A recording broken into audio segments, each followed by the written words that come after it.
હો ગાય ધન કુંડા નવ ધરે અન રડવાઈ ખેલે દાવ આ તો ભાંગી ભાંગી ફોજું ભેડવે આય તાકો રંગ ચડાવ ધનકુંડા નવ ધરે કોક દાતાર હોય એવો રણમાં ખેલે દાવ કોક રણ યોદ્ધો મેદાનમાં રમતો હોય ઈ અને ત્રીજું કીધું ભાંગી ફોજું ભીડવે હાવ ભાંગી ગયો હોય માણસ તે દિવસે પારો પેલા ભરવાની તૈયારીઓ કરતો હોય એવા ટાણે કોક એક વેણ એક શબ્દ એક ચિત્ર એવું મળે કે તે દિવસે નમાલો માણસ છે હાથમાં તલવાર લઈને નીકળી જાય એવા એક એક પાત્રને રંગ છે એવા રંગના ટાણાની વાતો હાલો ભાંગી ફોજું ભેડવે એવી સુંદર મજાની એક લોકકથા લઈ તમારી સમક્ષ આવે છે ડોક્ટર રણજીત વાઘ. જળ ઊંડા થળ ઉજળા અને કામન લંબે કેશ નર પટાધર નિપજે વો આયો મરધર દેશ. મરુભૂમિ મારવાડની ધરતી, રાજસ્થાનની ધરતી અને એ ધરતી ઉપર બનેલી એક ઉજળી ઘટના. વિક્રમ સંવંત 1735 નો સમય. રાજસ્થાનની ધરતી ઉપર રૂપનગર અને અમરસિંહ રાઠોડ એનું રાજ તપે ભાઈ. વ્રજ દેશા ચંદન વના અને મેર પહાડા મોર ગરુડ પંખા લંક ગઢા અને રાજ કલી રાઠોડ. રાઠોડ મહારાજા અમરસિંહજી એ તખ્ત ઉપર બિરાજે. રૂપનગરના રાજ દરબારની માલિકો એક એક ક્ષેત્રના વિદ્વાન પુરુષો બેઠા છે. હકડે ઠઠ ડાયરો ભરેલો. ચારણો ભાટો બિરદાવલી ગાય અને આય કહુંબાની તૈયારી થાય. પણ કહુંબો એટલે ઘૂંટી ઘૂંટી ઘૂંટી ઘૂંટી ઘૂંટી અને લાલ હિંગળા જેવો તૈયાર થયો હોય ને પછી દેતા દેતા ને લેતા લેતા ને મારા હમ ને તમારા હમ ને એકાદ ટીપું જો ધરતી ઉપર પડી જાય તો ધરતીને ચીરી હાથ પાતાળને ફાડી અને શેષ નાગની ટાલકી ઉપર જઈ અને અથડાય. બાપ પીવે તો બેટાને ચડે, બેટો પીવે તો બાપને ચડે અને બાપ બેટો બે ભેળા બહીને પીવે ને તો ત્રીજી પેઢીએ હરગમાં દાદાને ચડી જાય. આવો કહુંબો ભાઈ. માંજારી જો પીવે તો સ્વાન હુકા પ્રાણ લીવે ને બકરી જો પીવે તો પછી મારે વનરાજ કું. મૂર્ખ જો પીવે તો નાદ હુકી ચોટ કરે ને ગધા જો પીવે તો મારે ગજરાજ કું. ચતુર જો પીવે તો સુંદરી સે સહેલ કરે અને સુંદરી જો પીવે તો ઉડા દે સબ કામ કું. કહે કવિ શિવ સંગ અમલ કો એસો રંગ કે ચિડિયા જો પીવે તો પછી મારે પકડ બાજ કું. આવો કહુંબો તૈયાર થયો. એક એક વ્યક્તિને ગળાના હમ દઈ દઈ અને કહુંબાની અંજળીઓ દેવામાં આવે. એવામાં બરોબર એક કાસદ આવ્યો છે. પોતાના હાથમાં એક કાગળ ખીતો એ લઈ આવી અને રાજકારભારીને આપ્યો. કારભારીએ એ કાગળ લઈ અને રાઠોડ રાજ અમરસિંહજીના હાથમાં આપ્યો. કાગળ જ્યાં વાંચ્યો ને તો એ રાઠોડ દરબારનું મોઢું છે એ કાળું મશ થઈ ગયું. ગ્રાસિયાના મોઢા ઉપર મશ વળી ગઈ. એ જોયું એટલે દરબારીઓ પ્રશ્ન કરે છે કે દરબાર સાહેબ કોનો કાગળ છે ને એમાં એવી તો શું વાત લખી છે? ધ્રુજતા અવાજે અમરસિંહજી એનો જવાબ આપે કે પોણી હિન્દુસ્તાનનો શહેનશાહ, અડધું હિન્દુસ્તાન જેના ખંભાની માથે હિંચકા લે છે અને પોણું હિન્દુસ્તાન જેની હથેળીની માલિક પર મુજરો કરે છે ને એવા દિલ્હીપતિ औरंगजेब कागल से तुम्हारी कुंवरी प्रभावती शादी करने आऊँगा, 6 महीने की मुदत देता हूँ। रानी जाया सो बीबी जाया और बीबी जाया सो रानी जाया, इसमें कोई फर्क नहीं। 6 महीने की मुदत प्रभावती से शादी करने आऊँगा और या फिर लड़ने के लिए तैयार रहना। पढ़ता कागल पैखियो તે દિલ્હી તુરકાણ દોખી માગે દીકરી અને કાં જંગ ખેલો જગરાણ. એક ઓર ક્ષાત્રત્વને બચાવવાની વાત, પોતાના પરિવારની રક્ષાની વાત, અને બીજી કોર પોણી હિન્દુસ્તાનનો શહેનશાહ એની હારે લડવું કે હાર સ્વીકારી લેવી એ નક્કી નહોતું થતું. અને એમાં એક ચારણ ઊભો થયો, ધર જાતા ધર્મ પાલટતા અને ત્રિયા પડંતા તાવ, આ તીનું ટાણા મરણ રા. એમાં પછી કોણ રંક ને કોણ રાવ? દરબાર આટલા મૂંઝાવશો શું કામ? રંગ રાઠોડા રજપૂતા એ પાળો ટેક પ્રમાણ, હવે વેરી દળ વિદારવા તમે રજવટ ખેલો રાણ. એક વખત રણસંગ્રામની માલિકોર પડી જા, એકલિંગજીનું નામ લઈ અને રણસંગ્રામમાં જા. બાકી લાજ વિનાનું જીવવું એ ગરાસિયાને જીવવું ન કહેવાય. કે કવિરાજ વાત સાચી, પણ સામે પોણી હિન્દુસ્તાનનો શહેનશાહ છે. અહીંયા હજી અસમંજસ થાય કે શું કરવું, આનો નિર્ણય શું લેવો. એમાં દરબારગઢમાંથી એક બાની આવી અને કોર્નિશ બજાવીને એટલું કીધું કે કવિરાજને કુંવરી પ્રભાવતી તેડાવે છે. ચારણ કવિરાજોને દરબારગઢના અંતઃપુર સુધી જવાની છૂટ હતી. એટલે શિવના ગણ જેવો ચારણ હાથમાં માળાનો બેરખો અને કુંવરી પ્રભાવતી પાસે જઈ અને ઉભો રહ્યો કે જય માતાજી, કે જય માતાજી. કવિરાજ પણ જ્યાં નજર પડી ને ત્યાં તો રૂપનું આભરણ હતી પ્રભાવતી. કુંવરી પ્રભાવતી એટલું કે કવિરાજ ડાયરાની આખી વાત મેં સાંભળી છે. રાજપૂતોને તો તમે ક્ષાત્રવટ સમજાવી અને આવ્યા, પણ રાજપૂતાણી માટે શું? અને ત્યારે કવિરાજ જવાબ આપે, મહેફિલ નુતી માણતી નુતી નાચતી નાચ, સુણતી કથા શ્રવણે એ તો રાજપૂતી રાણીવાસ. સુણતી નતી શ્રવણે બાણિયા હંદા બોલ, એ તો બીતા ફરે બાપડા પછી હાજી પાજી અને તોલ.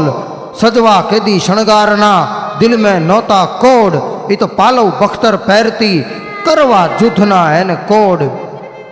આ રાજપૂતાઈ અને આ રાજપૂતાણીની અંતરની વાત હોય. કુંવરી પ્રભાવતી આટલી વાત સાંભળીને કવિરાજને એમ કે તો કવિરાજ રાજપૂતી મરી પરવારી છે, ક્ષાત્રત્વ મરી પરવાર્યું છે. કોઈ એક એવો ગ્રાસ્યો નહીં હોય કે જે ઔરંગઝેબની સામે લડવા તૈયાર થાય અને મારો હાથ પકડવા તૈયાર થાય. એ ચારણ જવાબ આપે કે ધરતી સૂની નથી કુંવરી, ગોતીએ ને તો ક્યાંક એવો એકાદો રાજપૂત મળી જાય, ન હોય તો નભે નહીં આ પૃથ્વી પાવરના. એવો એકાદો કોક મળી જાય અને હું માં ભવાનીની સાક્ષીએ એને ગોતીશ.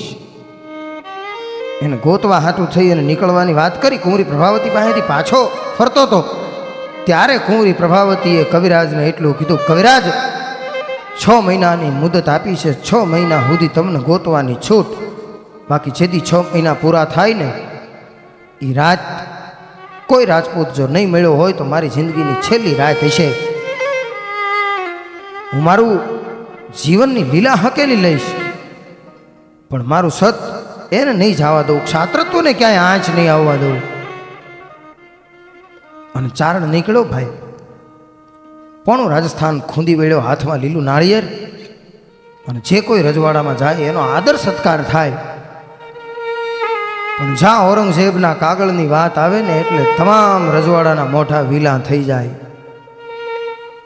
પોણું રાજસ્થાન ખૂંદો અને પછી ચારણની ધીરજ મંડી ગઈ ખૂટવા. એને વિચાર આવ્યો કે એ કઈ રાજપૂત એવો નહીં મળે. હે માં, હે અખિલ બ્રહ્માંડની વિશ્વેશ્વરી, હે જગતજનની, હે જોગમાયા, તારા ભરોસે જીવનારા જીવ અમે. અને તારી ઉપર ભરોસો રાખી અને રાજકુંવરીને વચન આપીને આવ્યો છું. મને હું એવો એકય રાજપૂત નહીં મળે. અને પછી માને યાદ કરી, હે ભગવતી, આજ તારી ગરજ પડી છે એટલે અરજ કરું છું માં, એકાદો એવો રાજપૂત મને બતાડી દે, એકાદો એવો રાજપૂત જો મને મળી જાય. અને માએ રસ્તો દેખાડ્યો, ચમકારો થયો. ચિત્તોડની ધરતી મહારાણા પ્રતાપનો ચોથી પેઢીએ વંશજ રાણો રાજસિંહજી એની પાસે જાઓ, કેમ કે રાણાઓ તો એકલિંગજીના દીવાન છે અને અણનમ રહેવા ટેવાયેલા છે. એનું મસ્તક ક્યાંય નમે નહીં ને એક વખત જો ઈ આ નાળિયેર સ્વીકારી લે ને તો પછી દિલ્હીપતિની તાકાત નથી કે કુંવરી પ્રભાવતીનું રૂવાડું ખાંડું કરી શકે. એટલે ચિત્તોડની ધરતીમાં આવ્યો, રાણા રાજસિંહજીનો દરબાર હકડે ઠઠ ભરેલો ને ત્યાં આવી અને ઉભો રહ્યો. જય માતાજી, કે જય માતાજી, કે જય એકલિંગજી, જય એકલિંગજી. પધારો કવિરાજ, પધારો, કહુંબો મીઠો કરો. કે દરબાર આજ કહુંબો મીઠો કરવા નથી આવ્યો, કે તો કે આજ તો ખંભે ખાપણ લઈ અને મોત હમી વાત કરવા આવ્યો છું. કે કાંઈ વાંધો નહીં કવિરાજ, એ બધી વાત છે ને એકલિંગજી બધું પૂરું કરી દે, એકવાર કહુંબો મીઠો કરો. કે પણ પછી હું જે માગું એ દેશો? કે હા, એકલિંગજી બધું દઈ દે. કહુંબાની બે ખંજળી લીધી અને પછી કવિરાજે આખી એ વાત કરી. સુણતા રાણો એ સમય બણિયો ક્રોધ બંબોળ, ત્યાં તો હલબલ પૃથ્વી હલબલી અને હેઠઠ ફોજ હિલોળ. આખી ફોજ મંડી કે હિલોળા લેવા. તમામને એમ થઈ ગયું કે હવે રાણો છે ને એ દિલ્હીપતિની હામો ફોજ લઈ અને જાહે. અને તમામની ઉપર નજર નાખી. રાણા રાજસિંહે એક સિંહાસન ખાલી જોયું. એ સિંહાસનની સામે નજર નોંધી અને એટલું પૂછ્યું કે ઉમેદસિંહ કિથે છે? પણ હજી તો અહીંથી શબ્દો પૂરા થાય ન થાય ત્યાં ચોકદારે હાકલ નાખી, નિગાહ રખો મહેરબાન, વાદબ બા મુલાહિજા, મેવાડનો સરસેનાધિપતિ ઉમેદસિંહજી ચંદાવત પધાર રહે હે. અને આખા ડાયરાની નજર એ દરવાજા સામે નોંધાઈ ગઈ. 18 વર્ષની ઉંમર હતી સાહેબ. વાયે મૂછડિયું ફરુકતી અને રૈયણ જબુકે દંત. તમે જુઓ પટોળા વાળિયું, આ તો કોઈ લોબડિયાળીનો કંથ. હાવજના ટોળાની વચ્ચેથી એકાદું હાવજનું બચલું છૂટું પડી ગયું હોય અને એને કોઈ વેપારી માણસ પોતાની ઘેરે લઈ જાય, સોનાનો પટ્ટો બાંધી અને રાખતો હોય, પણ 7-8 દી રહ્યા પછી એને વાતાવરણ માફક ન આવે અને એક દી હોનાના પટ્ટાને તોડાવી અને જેટલી મસ્તીથી એ હાવજનું બચું ગરીનો માર્ગ લે ને એટલી મસ્તીથી ઉમેદસિંહ ચંદાવત હાયલો આવતો તો. પગમાં રાઠોડી મોજડી, માથે રાજસ્થાની પાગ, ડાબો હાથ છે એ તરવારની મૂઠ માથે રહી ગયો અને જમણા હાથથી પોતાની મૂછના વળને હરખો કરતો કરતો એ 18 વર્ષની ઉંમરનો સરસેનાધિપતિ ઉમેદસિંહ ચંદાવત હાયલો આવે અને બે હાથ જોડી રાણા રાજસિંહની સામે ઊભો રહ્યો. જય માતાજી, જય માતાજી, જય એકલિંગજી, કે જય એકલિંગજી. કે રાણા શું વાત છે?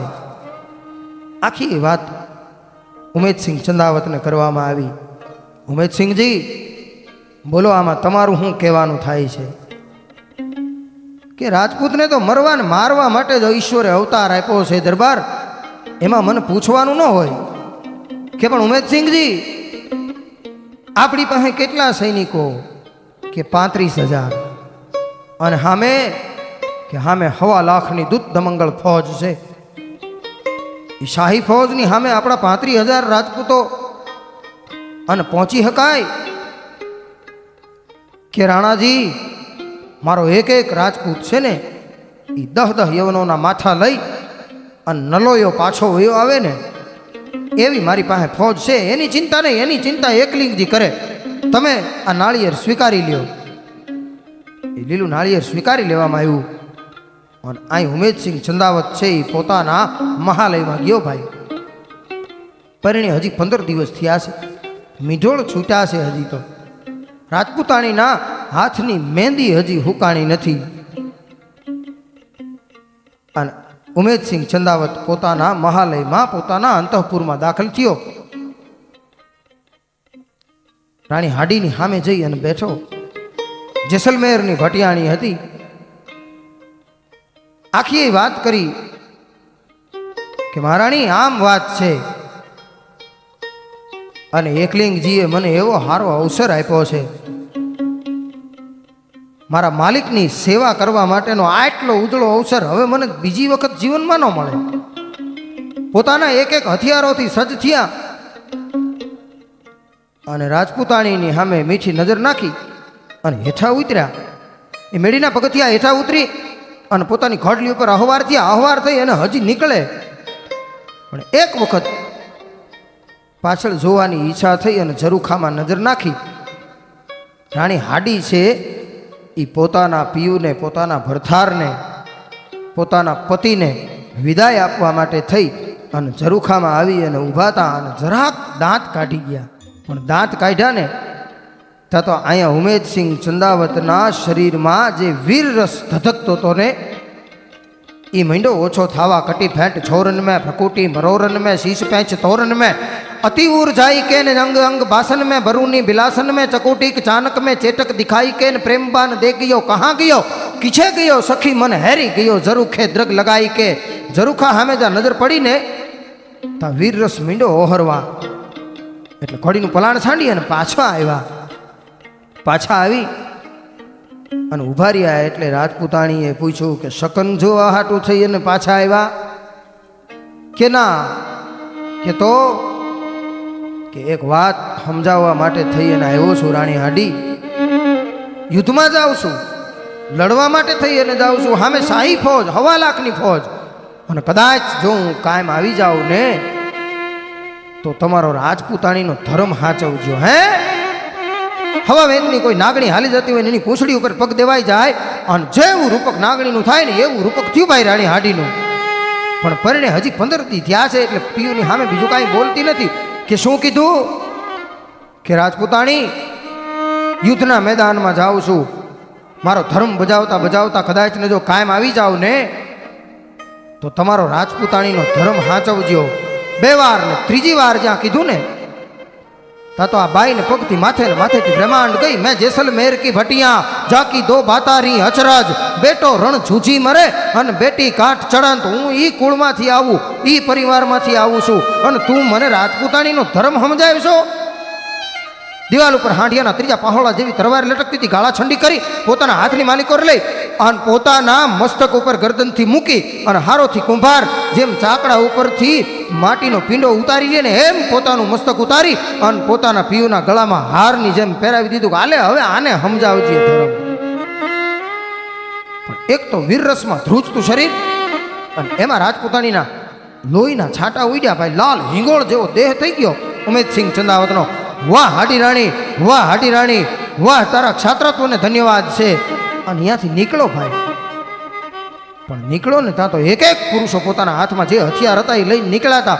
અને એક એક સ્ત્રી પોતાના પિયુને એમ કહેતી હતી કે કંથા રણ મેં જાય કે પાછો ભાગીને આવ્યો જો શેણ તો તારી બાહ ના કહીશા પછી તું ભાન મું ભેણ. કંથા રણ મેં જાય કે શોધી રહ્યો કો સાથ થારે સાથી 3 જણા પછી હયું કટારી અને હાથ.